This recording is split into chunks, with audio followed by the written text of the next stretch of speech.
இது மிக மிக ஜாக்கிரதையாக நாம் கவனிக்கப்பட வேண்டிய விஷயம்.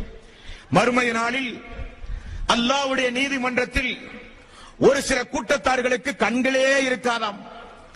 ஆனால் உலகத்தில் அவர்கள் கண் வழங்கப்பட்டவர்கள். உலகத்தில் எல்லாம் பார்த்து ரசித்தார்கள்.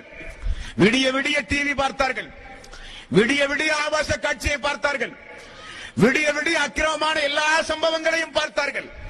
அந்த கண் கொண்டு அல்லாஹ் தந்தானே இந்த கண், இதற்கும் மறுமையில் பதில் சொல்ல வேண்டும் என்கிற எண்ணம் இல்லாமல் அல்லாஹ் கொடுத்த அந்த கண்ணை இந்த உலகத்தில் உலகத்தை அனுபவிப்பதற்காக, ஆபாசத்தை அனுபவிப்பதற்காக, அல்லாஹ்வுக்கு விரோதமான அல்லாஹ் தடுத்த காரியத்தை பார்ப்பதற்காக துனியாவில் ரசித்தானே, அப்படிப்பட்ட ஒரு கூட்டம் மறுமை நாளில் குருடர்களாக ஒரு கூட்டம்.